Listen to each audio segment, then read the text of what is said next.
the 25th Sunday of Ordinary Time. I make reference to the first reading of today's liturgy because it's from the Book of Wisdom.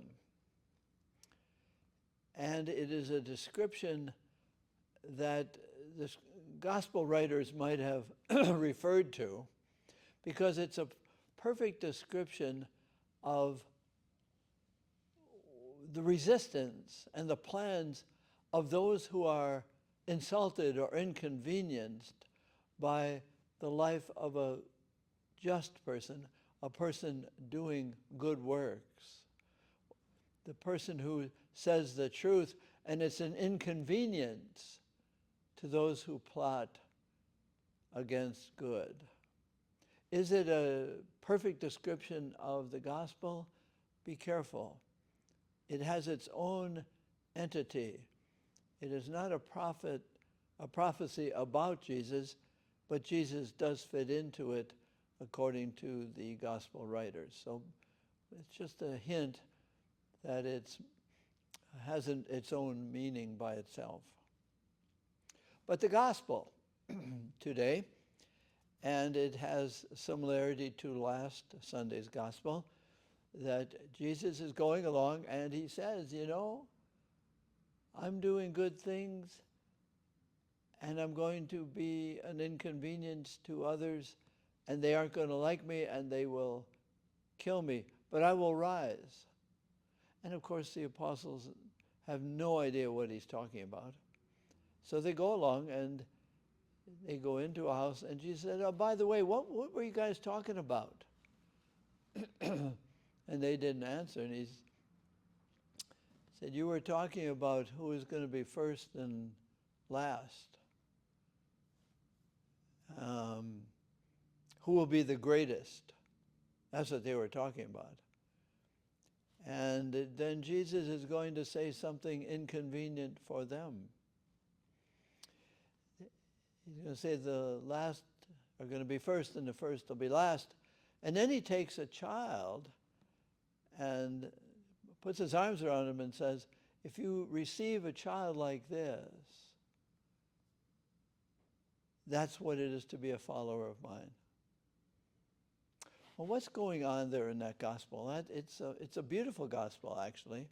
It has nothing to do exactly with children and having children and all that. It actually is a thing called a referent personality, and that is a tendency in human beings to get our identity in reference to those with whom I eat dinner or accompany. That is, you tell me who I am, and I will stay close to you. And then there will be another person, and I'll stay close to you. Anybody who gives me a sense of myself is important to me. I am using them. I'm getting my reference of myself from them. We'll come back to that. Why does he take the child? The child can't give any identity to Jesus. Jesus knows who he is.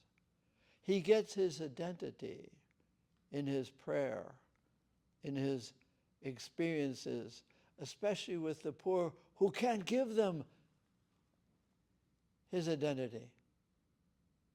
And he speaks inconvenient things, and people don't want to get their personalities, their definition of themselves, their identity.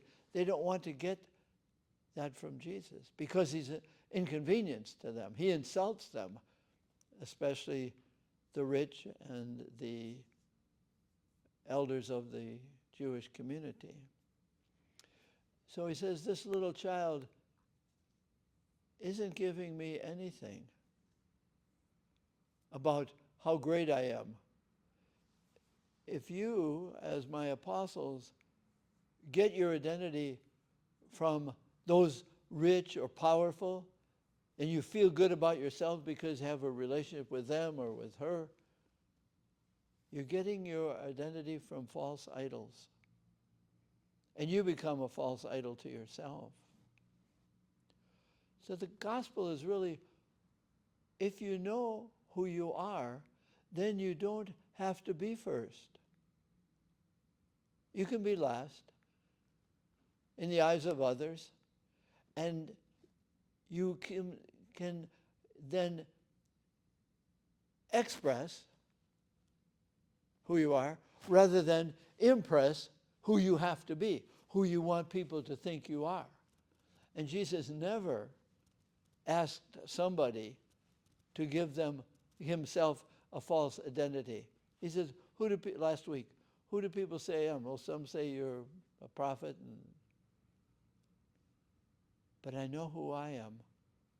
And I can live towards my cross, towards being handed over, towards my death, because I get my identity from beyond, from my interior. And I express that more freely. And I insult the culture, and I insult those who get their identity from some false gods. I inconvenience them. And Jesus does inconvenience us. And it's very good to be attentive in our own awareness about from whom do I get my identity? Whom do I have to be with in order to be who I am? The less I pray, the more I will pray to you to give me me. And Jesus didn't live that way. And he takes that little child and he says, take your place at the end. Take your place among the poor who can't give you anything except a chance to be good to them, to bless them. You will be expressing who you are. You will not asking that you impress people with who you are. That's the people who are greatest, who want to be greatest, are more likely to be impressing. So it's a challenge for us to let our own prayer, it really is what the gospel is. Jesus heard who he was, believed who he was, and did not have to ask others to give him himself. At the Eucharist, we celebrate who God says about us. We say, Amen. I receive me as you ask me to receive you.